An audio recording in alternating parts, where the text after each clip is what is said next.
European Commission Executive Vice President for Tech Sovereignty, Security and Democracy, members of the European Parliament, permanent representatives and ambassadors, members of the European Economic and Social Committee, directors general and directors of the European institutions, bodies and services, representatives of trade unions and employers' organizations, and other authorities. Ladies and gentlemen, as General Director of New Economy International Forum, I am delighted to welcome you to this Forum Europa event, which is organized thanks to the essential contribution of 5 companies that demonstrate their strong commitment to Europe and its citizens every day: Airbus, Iberdrola, Indra, Microsoft, and Telefonica. As many of you know, earlier this week, we had the great honor of celebrating the 25th anniversary of New Economy Forum with a special ceremony in which we proudly presented the Forum Europa Prize to Mr. Antonio Costa, President of the European Council. In this first quarter of the century, New Economy Forum and its platforms have established themselves as a true meeting point and a leading forum for debate. They are distinguished by their independence, openness to all, pluralism, and a firm commitment to fostering dialogue and the exchange of constructive ideas and proposals so that society may find pathways towards sustainable economic development, harmony, and social cohesion. It is in this same spirit that since February 2024, we have also been active here in Brussels under the motto "Ideas to Strengthen the Union." Today, continuing in that vein, celebrating Europe and fostering the exchange of ideas to further strengthen our union, we have the great honor of welcoming Vice President Virkkunen. Although Vice President's work is well known to all of you, let me make a very brief introduction before I give her the floor. Before joining the European Commission, Vice President Virkkunen devoted 10 years to the European Parliament from 2014 to 2024, where she became a key voice on matters of industry, research, energy, and transport. In Finland, she had already held prominent responsibilities as Minister of Education, of Public Administration and Local Government, and of Transport. She also served in the Finnish Parliament and played a leading role in her party as Vice Chair. Vice President Virkkunen brings to Brussels not only political experience at the highest levels, but also a strong European vocation and a clear vision of how to connect technological progress with democratic values. Her career reflects both breadth and depth, from shaping national reforms in Finland to steering European legislation in complex fields. She has consistently demonstrated the ability to bridge technical expertise with political leadership. As Executive Vice President for Tech Sovereignty, Security and Democracy, she is entrusted with one of the most forward-looking portfolios of the European Union. She is guiding the EU through the digital transition, advancing Europe's leadership in artificial intelligence, cloud computing, quantum technologies, and digital networks. Equally important, she works to ensure that the development of these frontier technologies strengthens rather than undermines our democracy, our freedoms, and our collective security.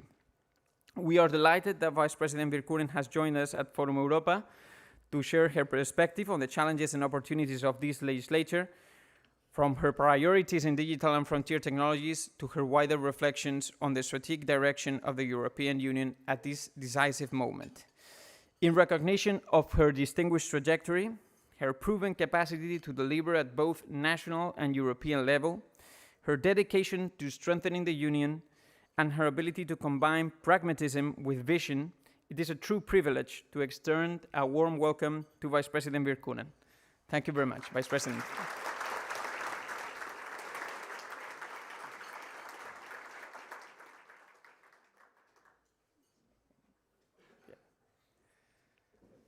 Just a quick word before we begin. After the Vice President's speech, we will open the floor for questions. We'll have a Q&A session. I very much look forward to receiving your questions and kindly ask you to write them as concisely and clearly as possible, please. Without further ado. Thank you so much, and good morning, ladies and gentlemen. It's a great pleasure for me to discuss about my vision to achieve technological sovereignty in Europe in front of this very distinguished public today at Forum Europa, the Spanish Davos. We see that today's world is moving very fast. Geopolitics, technology, and also defense, they are very closely connected, and they are a very important part of our competitiveness nowadays. So the question is not only how to compete, but how to secure our future prosperity and security in this very turbulent world. I will focus today on some of key technologies that already define Europe's technological sovereignty and the vitality of our democracies as well. And I will start with the artificial intelligence, because we see that AI is not merely an emerging technology, it's a strategic pillar nowadays.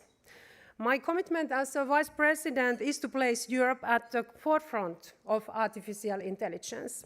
We are already boosting our AI capacities in the 5 pillars of our AI Continent Action Plan, adopted in April this year: computing infrastructure, data, skills, AI adoption, and regulatory simplification.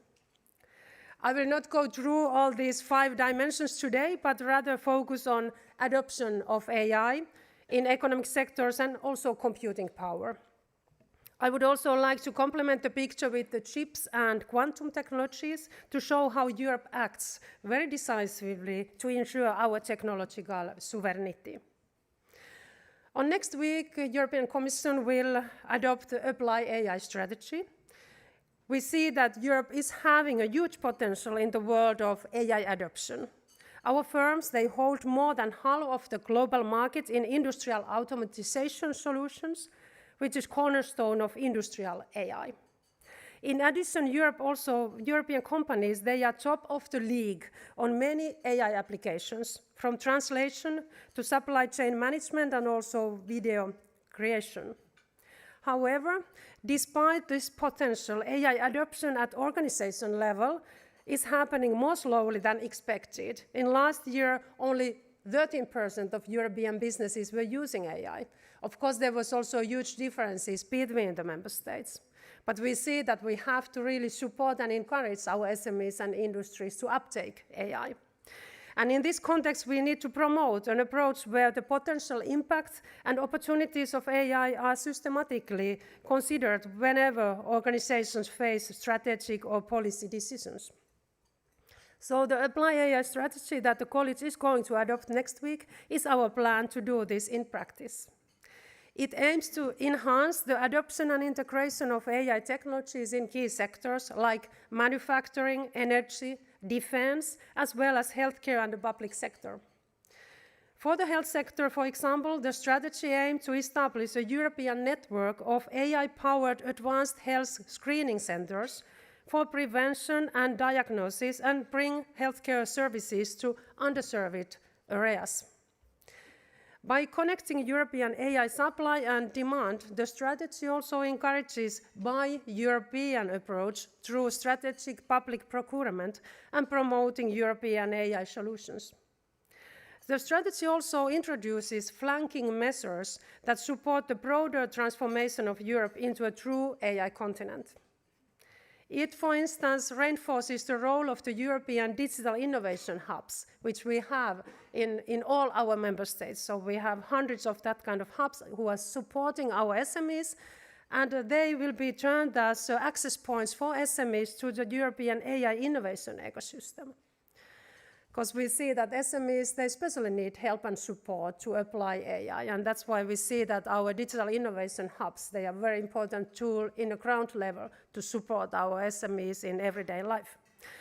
The strategy also promotes the creation of AI-ready workforce through AI training and specialized programs like AI for Businesses and AI for Entrepreneurs Lab.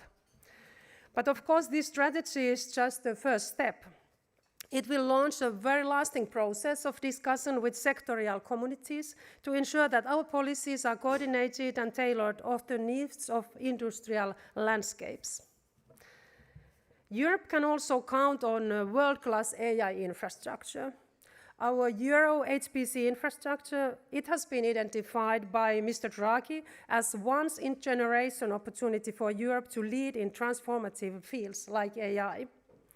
And allow me to recall that our 3 Euro HPC supercomputers, they are among the top 10 most powerful in the world.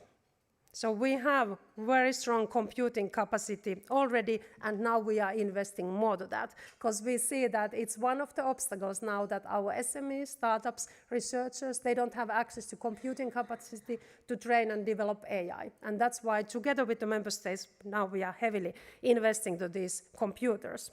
Early September, we also officially opened in Jülich, in Germany, Jupiter, the first European exascale supercomputer. So currently we have 13 AI factories. They are operational across 17 member states, and also 2 participating states are participating. So these AI factories, in close cooperation with European digital innovation hubs, will provide AI-optimized computing, support services, and fast-track access to data and tools to companies and researchers. So the idea is not only to have computing power there, but really bring together data and talented people and industry and public sector, everybody who is willing to train, develop, and also apply AI. However, to maintain our very strong position in AI, we need to also think even bigger. And that is why we are taking AI factories now to the next level. AI gigafactories will soon combine very massive computing power with energy-efficient data centers and AI-driven automatization to optimize our AI model training, interference, and deployment. AI gigafactories, they are designed to provide scale, powering applications across industries, from healthcare and biotechnology to robotics and advanced manufacturing. These gigafactories, they will be 4 times more powerful than the biggest AI factories. And equally important, they will bring also together, again, researchers, entrepreneurs, and investors to pursue bold moonshot projects that push the boundaries of science and technology. So these AI gigafactories, they are already underway, and we have recently received an overwhelming response to our call of expression of interest. We got more than 70 submissions from 16 EU member states proposing the establishment of AI gigafactories across 60 different sites. So we have a very positive challenge here, because we were planning to invest to 4 to 5 gigafactories, and now we have more than 70 submissions, and all of them very serious ones. All our top industries, financial institutions, they were participating to this call. Collectively, these respondents, they expressed their intention to invest an indicative total amount of more than 230 billion euros in AI gigafactories over the next 3 to 5 years.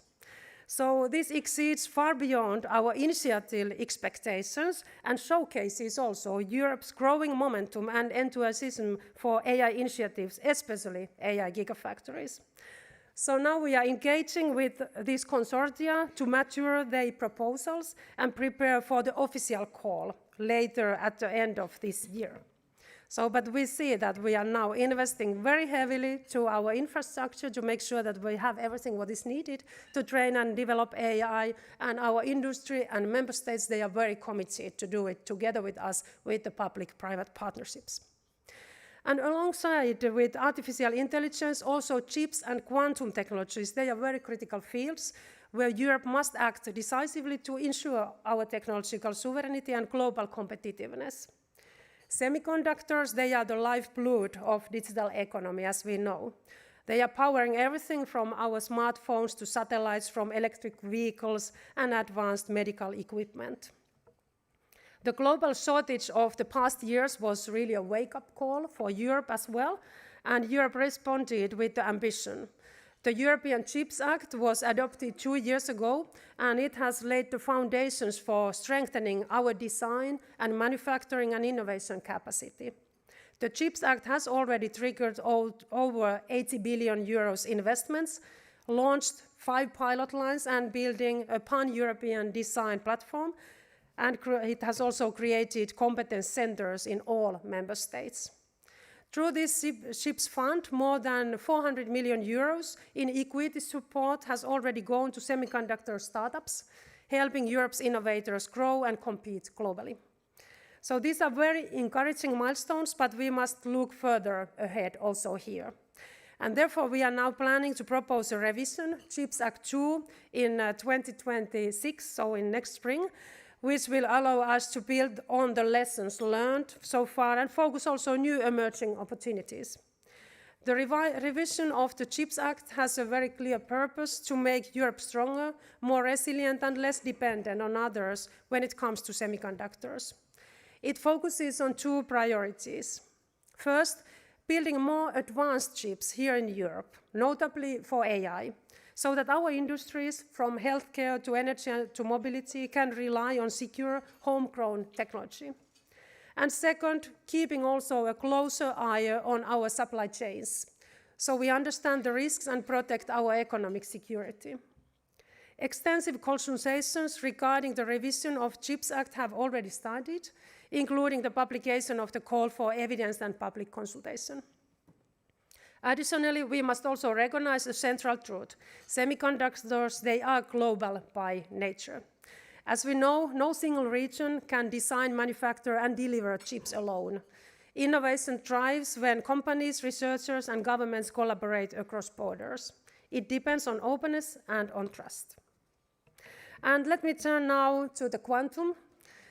Here we see that the stakes are very high. The global quantum computing market is expected to triple by 2030. Quantum will shorten our research and development cycles in materials and pharma, optimize also our logistics and finance, and enable secure communications. The Draghi report warned us against staying in middle technologies while others are racing ahead. And here is our strength. Europe starts from a position of excellence when we speak about quantum. Often when we speak about critical technologies, we're saying that Europe is lagging behind, but quantum is something that Europe is not lagging behind. We are very strong. We have very strong basis. We have the world's largest concentration of quantum talent. We rank first in scientific publications, and 1/3 of all quantum startups are based in Europe. So we are already taking decisive steps also here. Through our SHIPS joint undertaking, we are establishing now quantum pilot lines, paving the way to foundries by 2030. And we are also building early capabilities with our Euro HPC quantum computers and Euro GU CI for secure communication. We are also ensuring that startups and SMEs can access our infrastructures to validate and also certify their products. And we are also establishing a coordination framework with the member states. With our European quantum strategy, that was adopted in July, we want to be a global leader in quantum technologies, and the Quantum Act will be its implementing arm. So, dear audience, Europe today stands in a very pivotal moment. Technology has become the decisive factor of economic growth, security, and also global influence. Artificial intelligence, quantum, semiconductors, 5G, 6G, and cloud, they are not just tools. They are strategic assets. On the battlefield in Ukraine, in our industries, in our daily lives, they are shaping the balance of power. Yet, Europe remains too dependent on non-European suppliers, and we are too fragmented to fully scale our innovations. This challenges not only our competitiveness, but also our sovereignty. To stay competitive, sovereign, and secure, Europe must mobilize more capital, we must simplify our rules, and we must invest in our own technological future. So we must make Europe faster and easier for businesses and investments. And this is not only about markets or innovation, it's about Europe's ability to defend our prosperity, autonomy, and values in the world.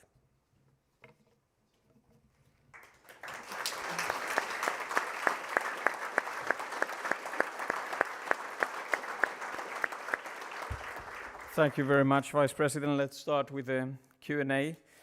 There's a question on yesterday's summit in Copenhagen. At yesterday's European Council in Copenhagen, EU leaders discussed how to respond to Russia's repeated airspace violations, including concrete proposals such as a joint drone wall on the eastern flank. In light of that debate, how do you see the Commission ensuring that these new defense technologies are deployed swiftly, but also with proper oversight, interoperability, and safeguards to citizens' rights? Of course, defense is something that, as we know, it's a competence of member states. But the European Union can do a lot when it comes to defense, especially when we are looking at the funding part. So we have been already facilitate more financial opportunities for our member states, really to meet NATO capability targets. And also we can invest to our defense industry together. And also we can invest to our important infrastructure together. So I see that the European Union has taken and can take a very strong role to supporting our member states when it comes to defense investments. But in the security environment, we see also that it's not only about defense we are speaking, it's also overall security. We have to be prepared for many different kind of hybrid threats, like these drones, for example, but also we have seen that migrants, they have been used as weapons on our eastern border. Also, we have been facing sabotage against our critical infrastructure. We are facing massive cyber attacks all the time, different disinformation and propaganda. So we have to be prepared in many, many different sectors. And here, of course, European Union is having a very important role together with member states to protecting our democracies, protecting our critical infrastructure, our societies. But I see that now when member states, they are very committed to invest heavily to defense industry, I see that it's also very good news for our competitiveness, because it means also that it's giving a great boost for our investments in technologies, because we know that the modern defense industry and equipment needs that kind of technologies like AI, quantum, semiconductors.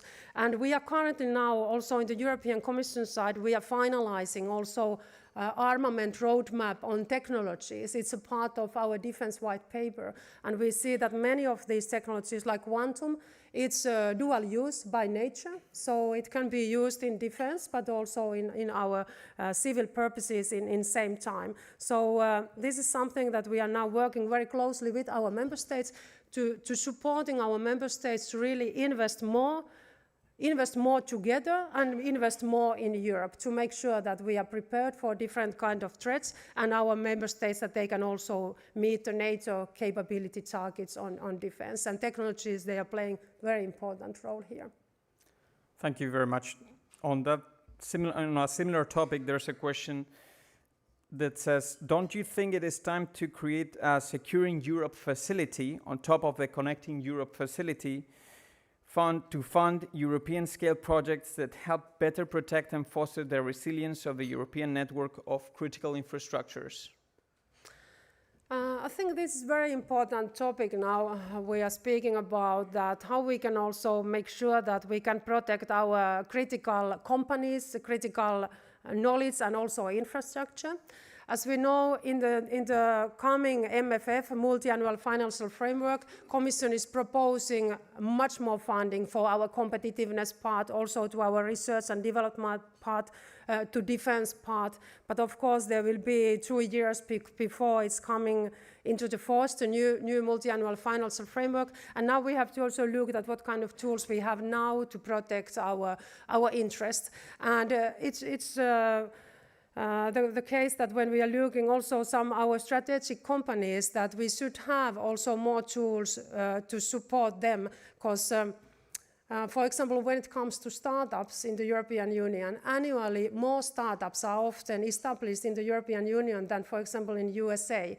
But when the startups, when they want to scale up their businesses, they are facing obstacles. It's difficult to have access to capital in the European Union. We are also lacking single market here. We are too fragmented, and too often the startups, they have to move to USA to scale up their business, or then the global investors are buying them. And that is something that we are also looking now with our funding tools, that should we have that kind of strategic fund also, that we could also invest to these strategic companies what we have in the European Union. And of course, this is also part of our critical infrastructure that we have to look at also more carefully now.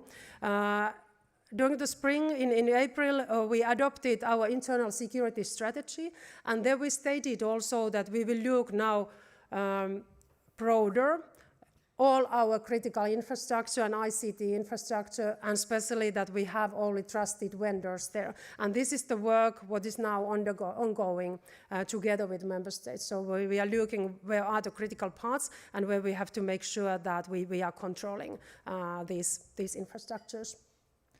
Thank you very much. There's a question from Michel Kobosco, a member of the European Parliament. We are all discussing the EU tech sovereignty. How will you make sure that there is an appropriate funding to build the EU tech sovereignty? How to make the industry involved?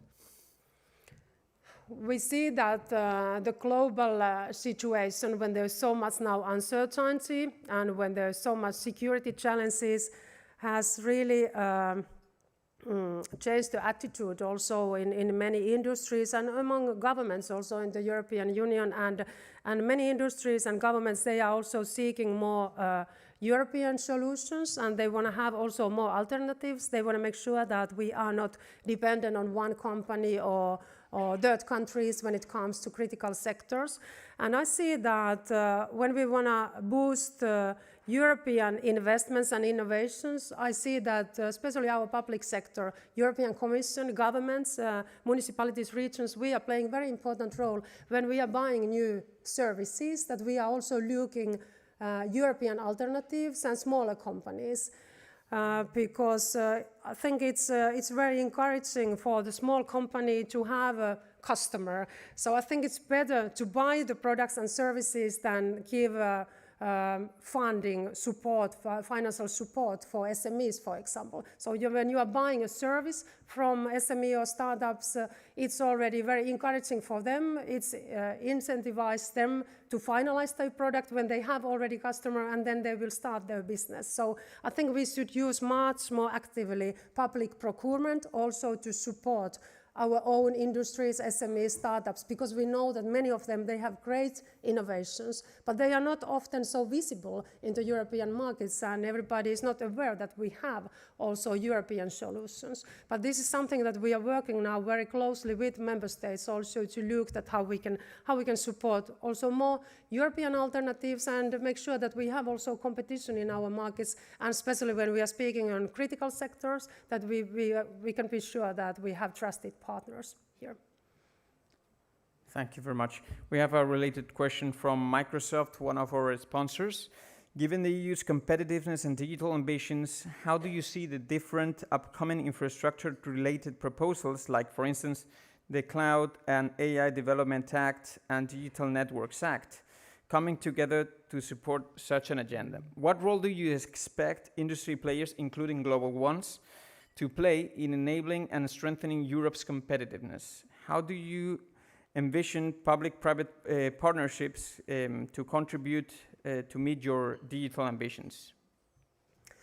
Of course, from the decision-maker side, the European Commission is responsible for that we should make that kind of environment that encourages investments and innovation. So I think it's very much the role of politicians. So we should make sure that we have level playing field, we have competition in our markets, and we have that kind of incentives, also innovation-friendly regulatory framework, and smart and easy processes also for the investors to make their decisions. So we have to make Europe faster and simpler for the businesses side, and we have to create more single market also, so to remove the barriers between the member states. So I think this is the main tool for us, really, to make sure that we have that kind of regulation that encourages investments and innovations, and also when we speak about technologies, that we have also competition all the time, because it's driving, of course, new innovations, and it means that our companies and consumers,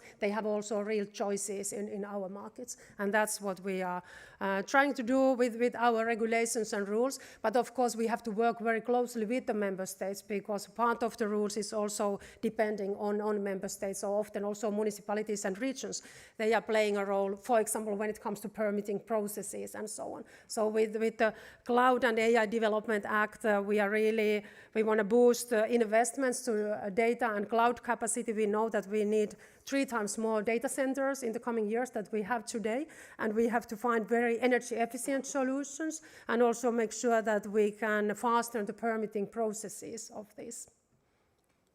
Thank you very much. Let's talk energy. There are a couple related questions. One from Heiko Hesse from the International Monetary Fund. Draghi talked about energy being key for the AI revolution. How to ensure that low energy prices can power AI and quantum technologies? And there's a related question from Marion Labattu from EDF. How do you see the nexus between AI and data centers in Europe and energy? Powering AI and data centers will require large amounts of electricity 24 hours a day. Do you see this as an additional reason to support both renewables and nuclear power in Europe? We need clean and affordable energy, of course, and I see that we have to use all the clean energy sources we have in the European Union. And different member states, they have a little bit different opportunities also here, depending on their energy system and location also. But I think all the clean energy sources, we have to really fully use them. And now when we are looking, for example, Data and Cloud Development Act, we are, of course, focusing very much to energy efficient part, because we want to find that kind of solutions that these are very environmental friendly also, not only about energy, but also other resources, what we are using, material, water, and so on. So it's very important aspect for us that we want to make sure that ICT sector is also fully committed to our sustainability goals. In the same time, we know that, of course, with AI and with new ICT systems, we can also do many things much more efficient way than we did before. So I see that this is very important combination. So we should, again, I think, combine more our clean transition together with our digitalization, because we see that with the digital solutions, with AI, we can do many things much more efficient way than we used to do, and we can save a lot of energy, but also these are energy consuming systems, so we have to also find the best solutions, how to run also these centers and computing capacity, for example. But this is a very important aspect for us. Thank you very much. There's a question from Alexandra Maniati, the Senior Director of Innovation and Cybersecurity at the European Banking Federation. How does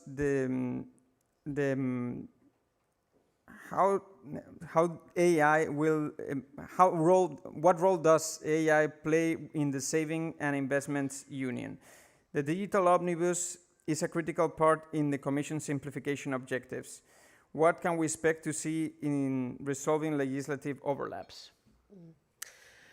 Yes, all the commissioners are supposed to look now their own sector and how we can simplify the things and how we can cut bureaucracy and red tape. And from my part, we are now preparing our digital omnibus. We are supposed to adopt it in the college in November.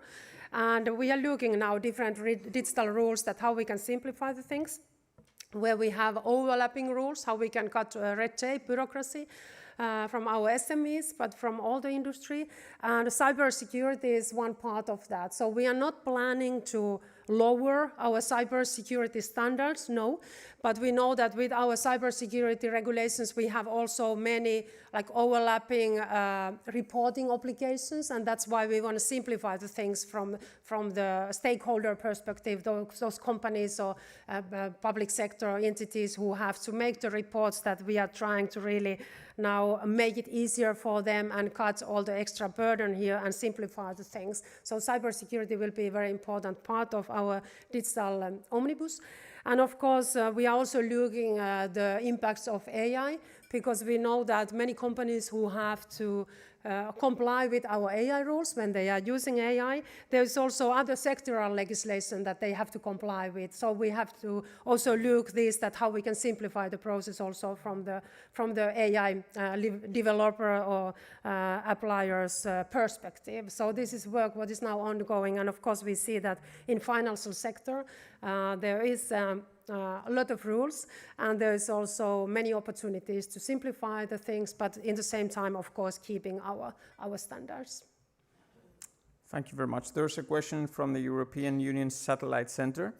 Innovation on the battlefield has been key to help Ukraine resist the Russian invasion. You visited Kyiv. What are the lessons learned to help EU innovate, especially in defense and security?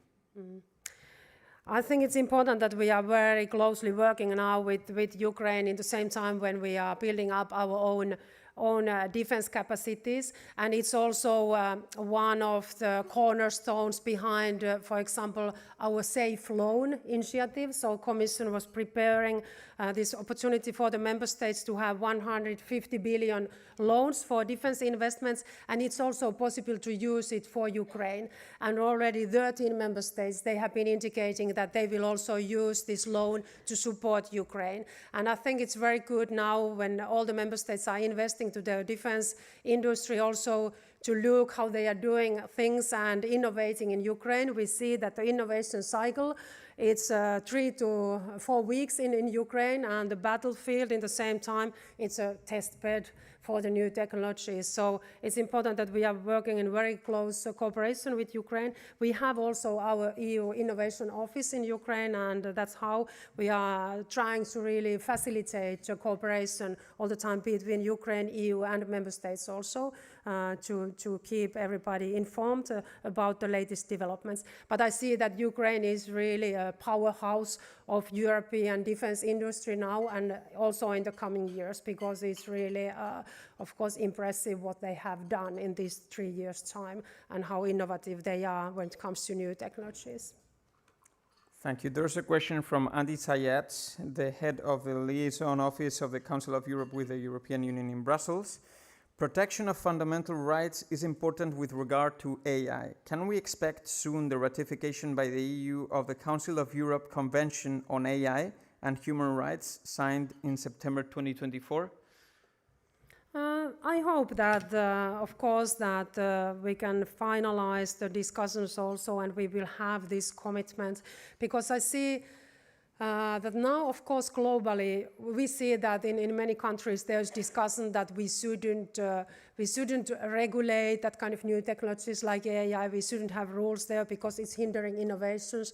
But I'm sure that those countries who don't have any rules in AI, they have to come back to this very soon, because I see that in the European Union we have very good approach here when we have taken this risk-based approach, that we see also that most of the cases there is no risk and you can freely train and develop and use AI also. But then when we start to use AI, for example in hospitals, so when AI is operating our transport system and traffic system, of course there is much more risk, and these systems, they have to meet certain standards, they have to be controlled, and people have to be confident that they can trust to these systems, that they are tested and they are meeting some standards. So I think that global cooperation is needed on AI, and I see that it's important that European Union is continuing pushing the multilateral cooperation also in these important topics like AI, and that's what we are doing. Just on Monday we had a G20 meeting in South Africa where AI was one of the topics we were discussing there, because we see that there's huge opportunities, but we have to be also aware of the risks here. Thank you. Unsurprisingly, there are many questions on AI. Just last week, Commission officials stressed there will be no overall moratorium of the AI Act. Yet a top media outlet recently reported Brussels is preparing the ground for a possible pause on specific obligations.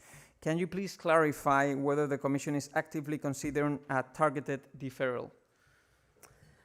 I see that it's very important that we are on track with AI Act, and we know that a very big part of the AI Act it has come into the force. So in February, the part where we were banning some of the user cases in the European Union, it came into force in February, and now in August we took the next important step when the generative AI part it came under the AI Act, and that part came into the force.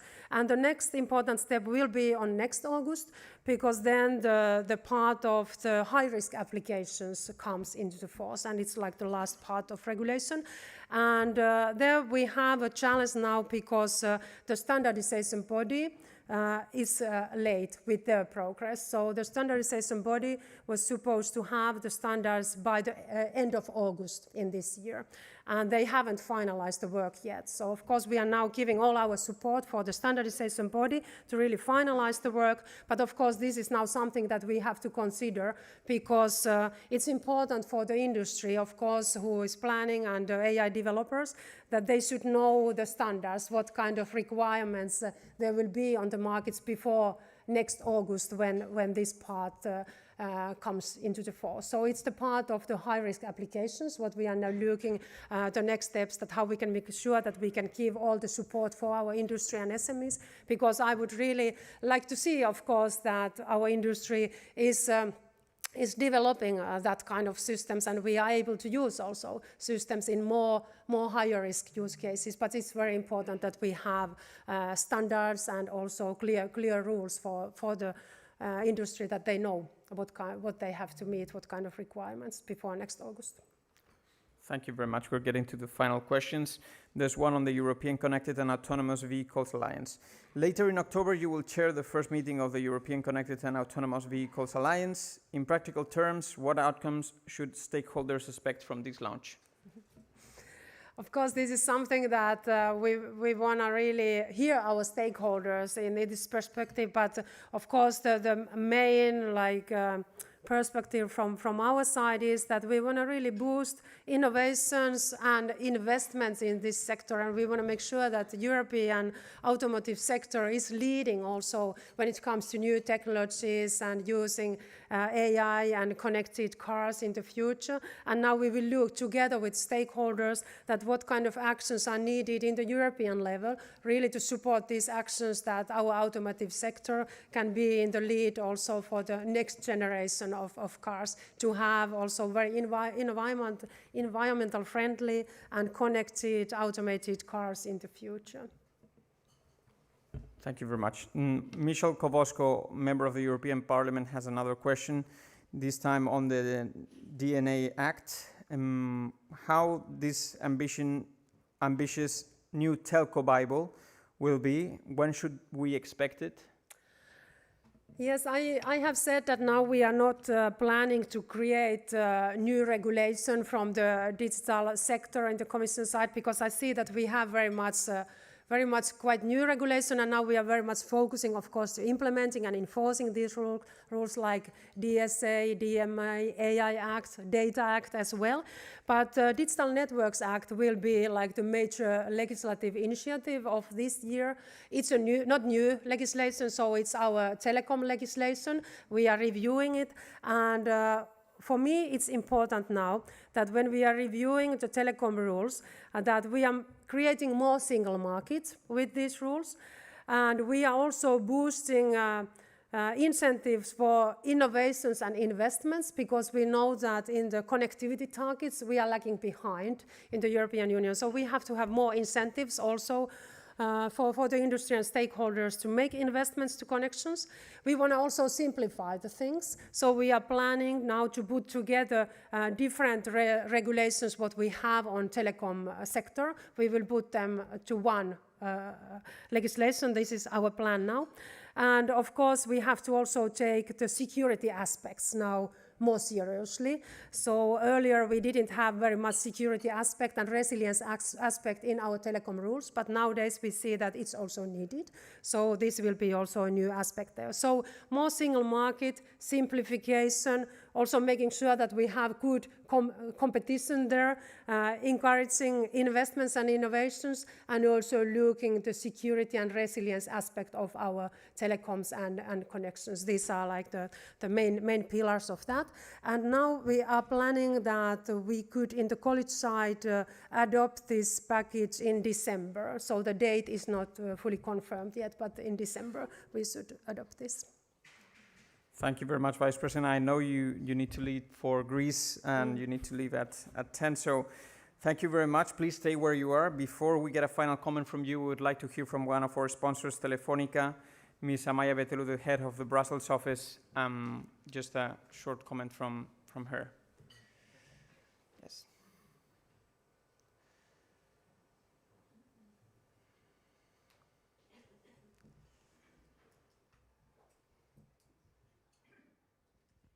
Vice President, good morning, and thank you so much on behalf of the 5 sponsoring companies, Airbus, Iberdrola, Indra, Microsoft, and Telefónica, for having taken the time today to come and speak to us. You have given us a wonderful overview of the strategy of the Commission as regards technology and the digital side. And as the EU steps forward in the technology race, we believe that we must not overlook the role of telecommunications network in making Europe's digital vision a reality. Telecom networks are the backbone of digital services. Telecom networks are the key to digital sovereignty. We are a sector, as regards the AI, that fully supports the Commission ambition to make Europe an AI-powered continent. And we believe our industry has a foundational role to play in enabling AI across all sectors. Because AI cannot scale without connectivity. AI cannot scale without sovereign telco technology. Whether it is AI in healthcare, mobility, industry, or public services, every application depends on highest speed and low latency networks. Fiber, 5G, edge computing, data centers are, of course, the engines powering AI. Connectivity is the invisible infrastructure behind Europe's AI ambition. Enhanced connectivity is the foundation not only of Europe's success as an AI continent, but also of its digital sovereignty.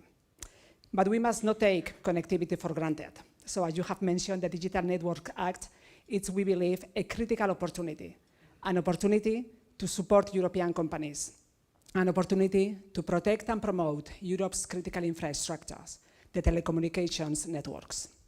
The current electronic communication framework, as you have indicated, it has helped a lot in liberalizing the market, but today is falling short. It is not delivering a sustainable competition model. It is not generating the cash flows which are needed in order to invest in cloud, AI, or gigafactories. As a result, Europe's digital infrastructure is falling behind other developed economies, and we are losing competitiveness, as you well know.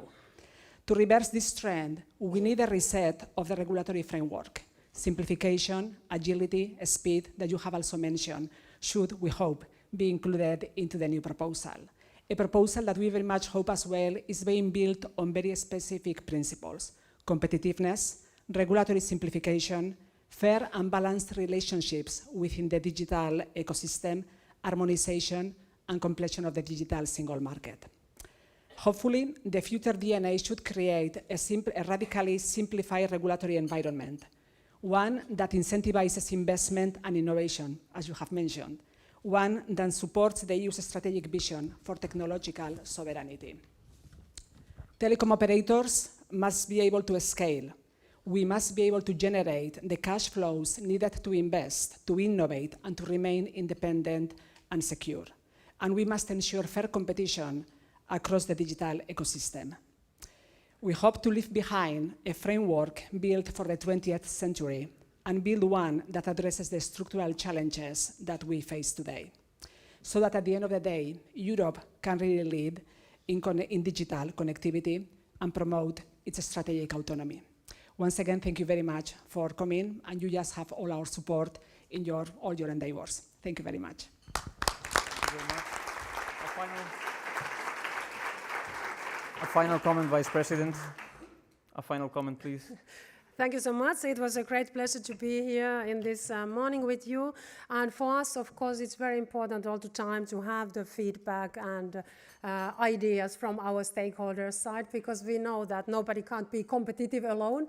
And of course, all the views that you, as a decision makers, industry stakeholders, what you can give to us, they are of course super important now when we are looking at what kind of actions we should take in the European level. So at the same time, when we want to build up our own capacity in critical technologies, and we are identifying that what are the critical sectors where we have to have more capacity ourselves, we are of course very willing to cooperate with partners all over the world. So Europe has been always very open for investments and businesses, as we know, but nowadays we have seen also that these dependencies and global value chains, they can be also weaponized against us. And that's why it's important that in all the critical sectors we have our own capacity, and then we are also looking that with who we can cooperate. Because technological sovereignty means that we ourselves, that we can decide that with who and how we are cooperating, that we are not forced to these decisions, that we are free and independent. And nowadays we see that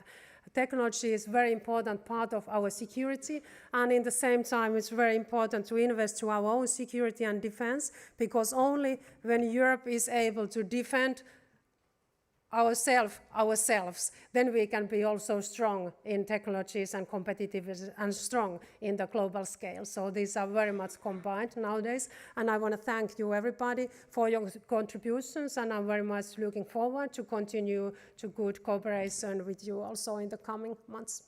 Thank you. Thank you very much.